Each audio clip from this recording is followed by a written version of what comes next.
It's Ron Gordon here, RPG. I'm back at the Body Shop with Chris Psycho Lewis and my man Alex. Alright, so we're continuing on the little prep files as I get ready for the Indy Pro. Last time you guys were here, we trained a little bit of back. No, actually we trained chest and I was solo. Today we're gonna train quads, you know, legs, big day.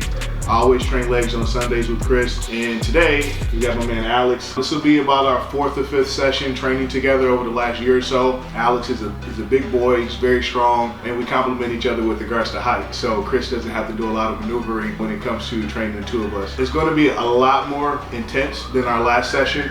Obviously, I was working through some things with my tricep when I was training chest, but today we can go ahead and let it rip. I haven't talked to Chris about this prior to, so I'll let Chris inform you guys of how I've been doing, how the intensity level has been during my training since the last time we got on the camera. All right, Chris Psycho Lewis here. The workouts are going great. He's progressively getting stronger. I'm boxing in a little bit differently than I did previous time because right now we're getting ready for a show. So this is actually his pre-contest. We are going to switch a few more gears and amplify the intensity, and that's where Big Alex comes in because they're both tall, they both have long quads, long hamstrings, and it's a very, very similar training styles, meaning like this, I train them both the same when I bring them in, and they have different weaknesses and different strengths, but we try to complement each other and bring all things together. So today, what we're going to be doing is I'm going to slow everything down. We're going to break everything down for you guys, and it's going to be 40% hamstring training and 60% quad training, both with the same intensity, because I both want them to grow their hamstring and their quads equally, and where there's no missing body parts. Shows are run from the back, so I need that hamstring glute tie-in, that lower back to be really tight, really crispy, so the judges, they freak out when they see stuff like that. So we're going to pay a lot of attention to detail, even this far out from both their shows. Alex is also pre-contest. You know, these guys are going to match up very, very well. They have this silent camaraderie, challenging each other type of thing in a friendly manner, and they, you know, basically they both try to put out their best each workout. So Alex, passing him, he's like I say he's a really good amateur, and one day he's gonna be a really good pro. And what we're doing with him, kind of like, this is like his coming out party where he gets to train with a top pro, just test the waters and see where he is, you know, he rank with these guys as far as training. If he can train with them, 9 times out of 10, he can stand on stage. Right, Alex Marco here. Thankful to be here part to help Ron get ready for his contest prep.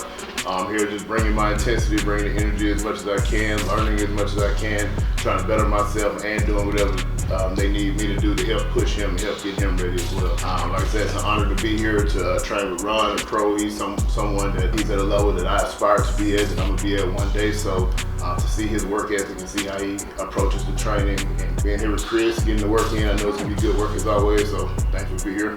All right, so it's going to be a lot of fun. It's unscripted, okay? I apologize in advance for the volume because I tend to get pretty loud when things get intense, but I also don't apologize at the same time. So hope you guys enjoy it. When this comes out, please shoot us all the questions you have on the YouTube video, Instagram, or whatever you have, because that's what kind of fuels us and feeds us is the feedback and support. And just sit back and enjoy.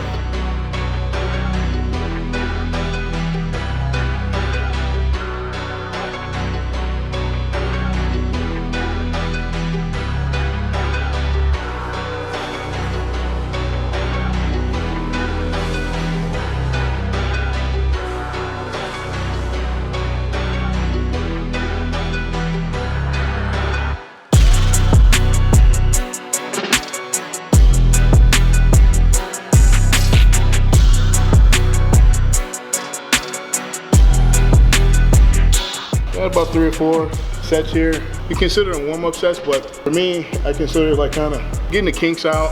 This is the part where you kind of determine those little things in your lower body that might not be with the program that day, and then you kind of work through them mentally to get them ready. For me, every now and again, my right knee has a little bit of a little pain in there, but you know, I've had to take a look at it, and the cartilage and everything is fine. But every now and again, it's just a little something funky going on. So some light extensions in the first couple of sets of pressing exercises usually kind of goes away. So that's just kind of what I'm using some of the feeder sets to work on mentally as I prepare for the heavier work for the day. Like a little octopus here. And what I did, I removed the pins from other machines because now we're gonna do that psycho drop set. Some people do giant sets. I'm really big into drop sets. I believe that you can force more and more blood in the muscle by going lighter weight. Kind of like when you're blowing up a balloon. First you do really deep breaths, pushing in, and as the balloon gets bigger and fuller, you have to do shorter, quicker breaths to get more blood, get more oxygen into the balloon. We're doing the same thing. So bodybuilding is water and nitrogen retention. So what we're trying to do is get as much nitrogen pumped into these quads to pre-exhaust them to get more of an effect. Now, I'm not a lover of this machine because it puts the knee in a very vulnerable position, but like Ron said, you know, his knee's a little hinky right there. We're gonna watch it. So we're gonna reduce the weight, reduce the reps, and then we're gonna do 12 reps, and then he's gonna pull each pin out from the bottom up to the top to get more blood, nitrogen, muscle to create more of a change, pre-exhausting. A little change of plans in what I wanted to do. We're gonna go straight to hack squats. They both got a really good pump from that drop set, so I want to keep the focus on the quad. And I don't think I need the hamstrings in right now, but maybe for a leg press. But you know what I'm saying? We have a plan, but sometimes these guys, people always think that I dictate the workout. I don't. I go by their responses and the small nuances that indicate where I should go next. As you can see, we had to improvise, a couple of mechanical issues, but no big deal. We both got what we came for. So now we're going to hacks, every tall bodybuilder's favorite exercise. So let's get going. Read your number, bring it on. Take your time. 2 is your number, bring it on. 1 is the number. No bouncy.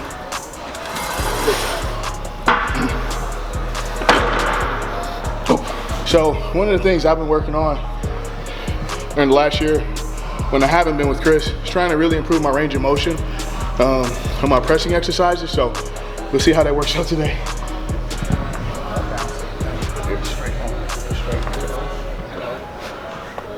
A little up a little bit right here. Right here. There we go.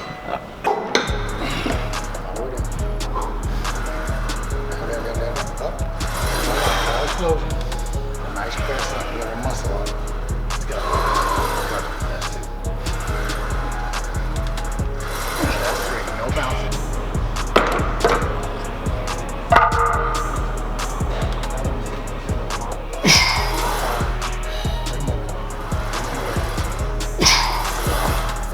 Bring it on. One more, take your time, go down, stop, and then come up. Muscle up. Raise your quads, 15 seconds, these quads. Flex hard. Alright, so what I got Ron doing here now, while we're still under manageable weight, meaning these are working sets, but he can control what's going on. So basically, he's lifting the weight is not lifting him. He's in control of the weight, the weight's not controlling him. And when you're in that zone, it's a really good time to flex and squeeze and get very familiar with your quads. And that's what we're gonna do, flex after you set that. Breathe, blow it out. Blow out now. Me too, blow it out now. In your nose, as you go down, out your mouth, like a machine. Beautiful. Perfect. Yeah, man. We have the pre-core leg press here, and it's not an accident. This is one of the heaviest leg press out there just by itself. Perfect angle. A lot of people don't like it because it's an ego check. Well, it's where you can put 10 plates on one leg press, you probably can get away with 6 on this one, and it's gonna feel really, really heavy. So the stance is perfect. You can do it facing in, facing out. You can do glute work on it, but I like it because it's heavy and it's a nice slow and controlled movement. This has been remanufactured. I didn't powder coat this one because I wasn't gonna keep it, but I think the guys give a lot of screaming. That's a screaming and a thumbs up for me. So I think it's gonna stay. So the pre-core leg press, one of the best leg press you can buy. It's gonna be down, same movement. The legs are gonna be down low, knees fighting them in much as possible without putting them in a compromised position. But we're gonna drop the reps down to 10. Still respectable, still getting the job done, but I wanna keep that form and keep that intensity. I don't wanna sacrifice form to get 2 extra reps. because I believe that beautiful sets build beautiful muscles. And like I'm saying, there's no point of a big ugly quad, but a big pretty quad is the first call out. So that's what we're trying to do. So we're gonna drop the reps down to 10 from 12. You know, mentally, a lot of times people hear a larger rep count, and I'm a human too. The first thing you think about is, okay, how am I gonna manufacture these reps? And instead of thinking, let me get one perfect rep at a time consecutively until it's over with. So sometimes minimizing the reps can help you focus a little bit. As long as Chris doesn't add reps in the middle. Let's go. There you go. That's 2. That's 2. Decent. Come on. That's 3. That's it. Stay in control. 4. Good work. You gotta do it. Woo! Let's go. Enjoy this. Come on. It's the opposite. Woo! One more. Slow. And press up. Good job. Perfect. Flex, straighten them legs out at the bottom and flex them. Push your quads. Flex them. If you guys notice, when these guys are going down, if you get any personal training certification, they will tell you that the knee should never come over the toe, and especially with heavy weight like this. So that's why it's very important that I make sure these guys are totally in control of the weight, because the knee is very, very, very compromised. Now, really good set. They completed all the rep range. I'm not gonna go to failure on this. It's a decision call because, like I said before, this is great and that could be too much. Now, the trainer in me, the psycho in me, okay, let's go another one and let's do another set. But no, they both getting ready for competition. They both got a really good pump. I can see the pump through their pants. So let's just move on. Mission's done here. Move on. Let's stay on the side of caution. All right, so we just finished our top set on the hack squat. You see we did 5 plates per side. It's a completely different feeling going down, slower control with no bounce at the bottom. We could have easily manipulated the reps and put an extra 2-3 plates on the side, but slowing those reps down, you really get all the feels and flex the quads at the end. You can really feel the blood going into those quads. So we know the work we're getting ready to do now, it's gonna show off, it's gonna pay off come show day. So we in it.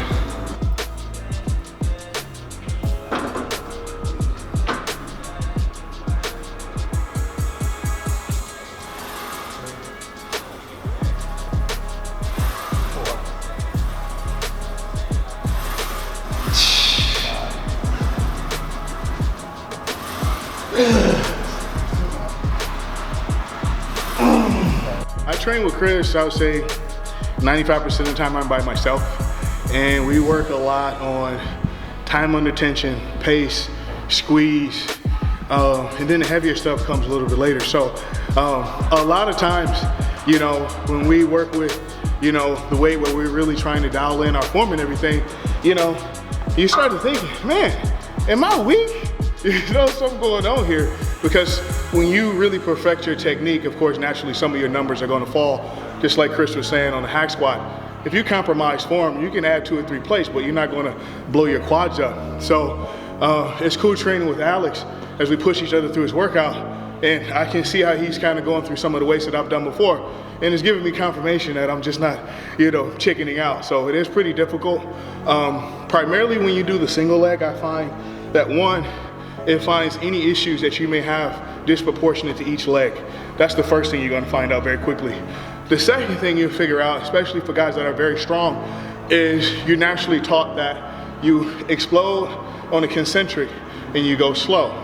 When we get boxed into this mode where it's the constant pace the whole time and you don't lock out, it's amazing how that taps into a different level of stress. So let's continue.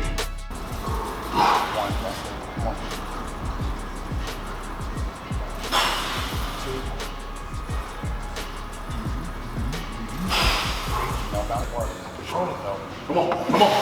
Yup, come on. Come on. Yup, come on. Come on. Here we go. Come on. Now here. Now Cast the check. 5. 5. 4. Get down there, get down there. One more.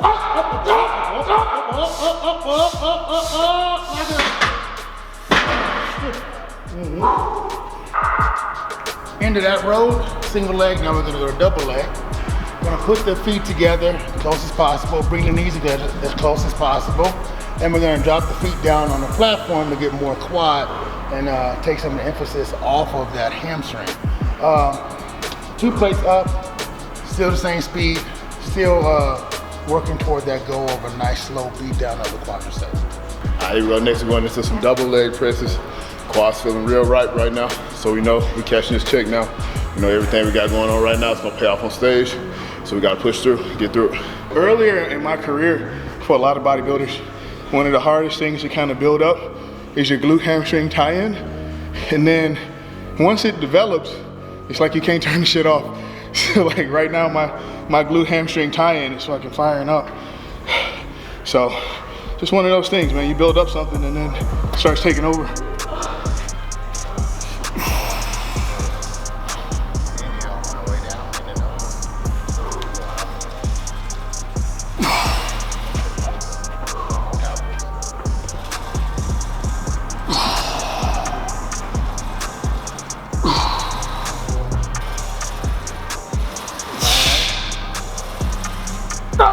Oh shit, man. Doesn't work. 1. 2. There we go.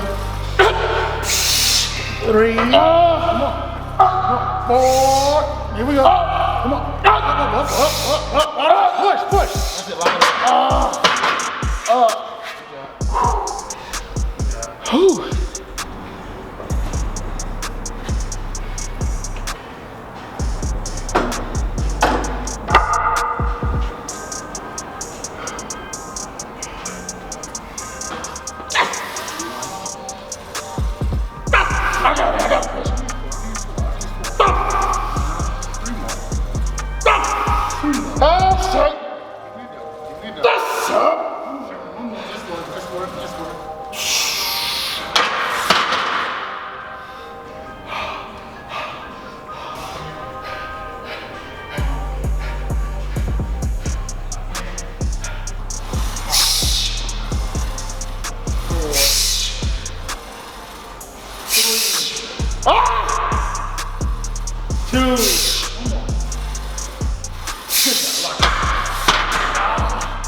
Right now, Chris gave me the green light that we got about 1 more left on here. It's our 3rd exercise, but if you notice the theme of the day is quality. We're not jumping around the gym, doing 3 or 4 different things. We're just hitting our set, focusing on our reps, and then flexing our quads in between each set. It's all about quads right now so far. I'm feeling it. I know Alex is feeling it, but we're also laser focused, we're in a groove. So we're progressively getting towards where we want to go. We haven't had any setbacks yet with regards to intensity, and that's what it's all about. Just continuing to push, not listening to our body, not really listening to our mind, because the mind will play tricks on you, and just relying on that and just focusing, laser focus. So let's get the job done. All right, piggybacking off what Ron just said, all the reps, slow, control, good quality. Man, it's a whole different thing when you slow it down a little bit. You can rack all the weights on in the gym on the leg press and just go through the motion, but when you're slowing it down, getting that quality, it'll get on your ass, it'll get on your ass quick. So you gotta put it in your mind, you gotta know what we're working for. We're working for that first call out, that top spot on the show day. So that's what we gotta earn it here. So when you go in the gym sometimes from across the room, you know, everything looks pretty much the same. Like these guys over here, they're squatting, they look the same as those guys over there squatting, and the same with bench press like that. But when you get real close up on things, you can kind of see, hey, there's something different going on here. So I hope you guys pick that up throughout the video. Slow and controlled, and these are some pretty big guys, you know, they're upwards of 300 pounds, and these guys are doing weight that's not really that impressive, but until you slow things down and then you slow things down like that. A 120-pound woman could choke out a 300-pound man if she gets the jump on him. So the same like this. So these light weights, because I do believe that lightweight builds a better looking body. I believe heavyweights build big bodies, but you gotta have that nice sweep and that nice, deep, hard, dense muscle. Like I said before, that's why we're slowing things down to stimulate muscle, layers of muscle as fascia, to go deeper into the fascia for stimulation. There we go, come on.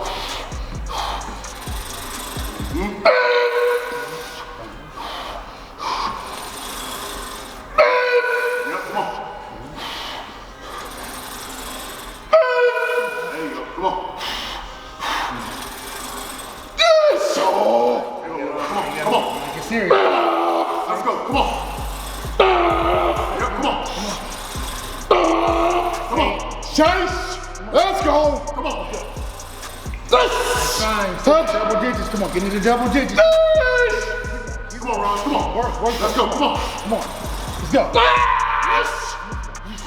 Yes, sir. Let's work. Come on.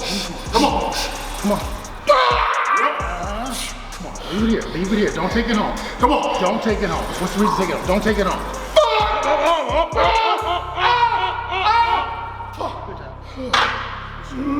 Yep. Rock it in there.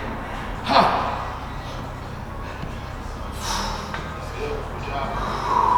Next up.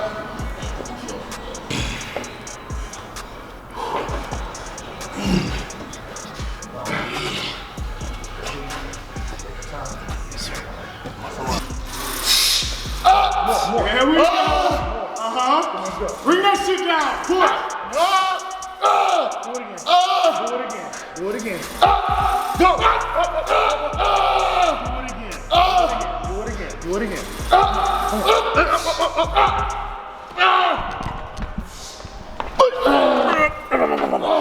Close it. Good shit. Oh, you guys got inners and outs? Oh, good, bro. That shit making you good, don't it? Yes, sir. My boy comes back far. Say, goddamn.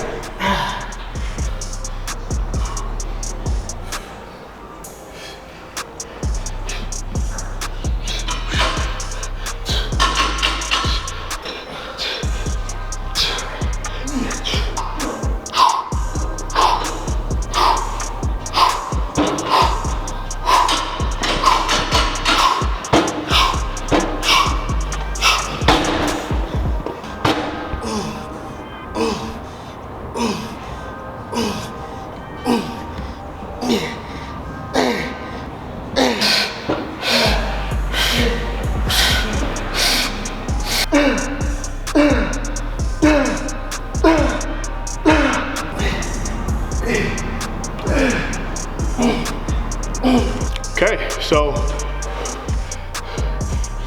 look at Alex. That's what I'm right there. Trust me, I feel the same way. It's just more comfortable for me to lean on this bench right now. That's the end of the leg day workout. We're going to have a quick recap with Chris. I'll share some things about my mentality when training and how you guys can get a little bit better in that aspect. And Alex will share his experience, you know, being like the 4th or 5th time we train together now and all that good stuff, man. I'm always infatuated with the mind, how we all each individually approach what we're doing. With this my approach, Alex's approach, and Chris's approach. We're all doing the same thing, but we all see things slightly differently at the same time. So that always fascinates me. But anyway, enough of that jargon for me. I'm just rambling because I'm tired. But thanks for watching. We'll be back in about a week or so, and we will film some back. So we have chest, legs, and back, which is always interesting because it sucks. But thank you. See you next time. That's the end of a quad day. There was some improv that we undertook to kind of get the job done. Started off with some extensions, went right into hack squats, and then we went into 2 variations of leg press and finished with adductor and abductors to just fill out the glutes and the outer sweep of the quads. It's a great leg day, great leg day. It was intense, but as people, you guys gotta understand, intensity comes in many different shapes, forms, and fashions. You know, we could have come in here and did air squats for 10 minutes straight, You know, like Chris said, he could have hit us with a 2x4. Yeah, that would have been an intense experience. But as it pertains to hypertrophy, today was perfect. We had some heavy weight involved, but we were also mandated with strict, rigid form and manipulating the exercise in a way that our quads had to do the work, regardless of how much pain that we felt. The one thing I want you guys to kind of realize when it comes to being trained by someone is that Chris and his training style cannot in itself make your session intense. If you guys ever go through a deep tissue massage and you have a kink in your back, they will tell you to relax that area so that they can get in and dig in. If you don't relax that muscle, they can never get in and get that kink out. It's the same thing with training. If you don't allow yourself to do what you're supposed to do during the set, Chris cannot instill that intensity. He can only help you if you allow yourself to get in that deep water, and he can pull you through. And I'm sure he'll tell you that's why he enjoys training with me and Alex, because if you saw that last set with leg press, there are not a lot of guys that will allow themselves to go to that place where Alex went. To have that press on them and entrust that Chris and or myself are gonna get that shit off of them in that moment. That's why we mean by allowing yourself to go to that place and let your trainer determine what's failure going to be. And you just have to entrust in that instead of fighting that. I know that was a long explanation, but that's what I like to look for when it comes to going to failure and allowing your trainer and or your training partner to take the wheel and you just do the work. So that's my piece on that. A+ workout today. I really enjoyed what the guys did today. They brought it and they left the ego at the door. Like I said, like Ron said, I can't push you into that dark place. You have to go in there willingly and allow it to happen. So if you ever play sports and people would think the most important thing is somebody playing sport is his talent. No, that's up there, but is he coachable? Can you bring more out of him than what's already there? So these guys, they come from an athletic background, so I can tell they're coachable. They're willing to go to the dark place on their own, like I said before. And then when they want to come up for water, I gently push their head back down to get more of an effect. So it's the same thing. I hope you can understand that analogy. But like I said before, I can't make you do the rep. Nobody can make you eat that chicken. Nobody can make you eat that rice. Nobody can make you do that. That's something you have to do on your own. And like I said before, these guys, they use me just a reminder to push them back into the fire when it gets a little bit too hot. So that's what my job is. Like I said, they're both top trainers. They both have clients. They both do online training. So, but like I said before, they trust me to push them back into the fire, but not kill them, but take them to that dark place. And today they went there, still uncontrolled. We kept the weight as light as possible. We're doing it correct. And like I said before, I can't go up unless they complete the movement before that. So they did that, and I really appreciate it. Yeah, for me, it was great to go in there with these guys, man. That's one thing I love, making the trip down here to train with these guys, whether it's Chris or Ron telling me they need 2 more reps, and that's just what it is. I trust that they're going to tell me to do whatever it is I need to do to take what I have to the next level. You know, whether it's 1 more rep, 2 more reps, whether I think I can do it or not. If they tell me to, then, I mean, that's what it is. We got to get to. And I trust that if I struggle, they're going to get it off of me. That's what it's all about. We're a team. We're here to try to make each other better. I trust that they're going to make me better. I trust them to do what it takes to make them better. So I love coming down. Great work. Great competitiveness between Ron and I. When I see him do a set, I'm like, I got to get it. You know, it don't matter. The first time over a year or so ago when we came, I had to tap out the first leg session. And every time I come down, make sure my mind is in the right place, because I know it's a Super Bowl for me every time we come in here. This is game day for me. You know, whether he knows it or not, you know, I look up to him, so it's one of those things. When he trains, I'm right behind you. You know, he said, hey, I'm sorry, no, don't apologize, that's what we got to do, I'm right behind you. So that's the mentality I come into it with. I humble myself, listen to these guys, do whatever they tell me to do, and that's that. Yeah, and you know, the thing is, we all come from athletic backgrounds. We all know locker room talk. You know, if I have a rap or a set and Chris say, man, that was shitty. Like, it's not going to be, oh, man, because, you know, I didn't get much sleep last night. You know, it's none of that. You got it. Next time. Or no big deal. He don't say anything at all. I can tell by, like, he reads me, I can read him if he's pleased with how things are going that day. You know, but it's not a negative thing. It's not a competitive thing in the sense that doing better with somebody is basically like, I don't want to mess up his workout by not being on his level, and he don't want to mess up my workout by being on his level. Right. You know, and with regards to Chris and knowing each other, like I said, if Chris says to me, before I even see what he's doing, hey, go get your wraps. Okay, I know what that means. You know what I mean? I got to wrap my knees. That means it's something that requires me to have all my stuff together. You know what I mean? And it's just, it's just a great atmosphere. Going back to what Chris started a couple of months ago when he opened up this gym, that's literally what it's all about. Bringing all this shit back to what it's supposed to be about. Intensity, making each other better, and coming in here with a no-nonsense approach until the job is done. And then we laugh and talk about it and watch the Super Bowl afterwards. And that's basically it, and we see each other again next time. Last thing, staying on task. With regards to prep, I got about 13 and a half weeks left. My diet is very basic. I eat carbs and potatoes for my carbs every day. Potatoes and rice for my carbs every day. Last 3 meals, no carbs. Every 3 or 4 days, I have a day where I just eat junk and fill out just to keep up, because usually by about Thursday, I'm starting to flatten out. And then we just start the process all over again. I've gained 2 pounds since I've started cutting, and that's kind of what we want to do, is not necessarily gain weight, but basically, depending on the time of the week, I may be up 2 pounds or down. But what we don't want to see is too much ballooning up or too much ballooning down. And then we get around to the 8-week mark, we just see what my body looks like. I'll send you guys a separate video. I'm posing, probably at home. I got my tights on and everything today, so it's gonna take too long to disrobe. But I promise you I'll have the physique update added as well.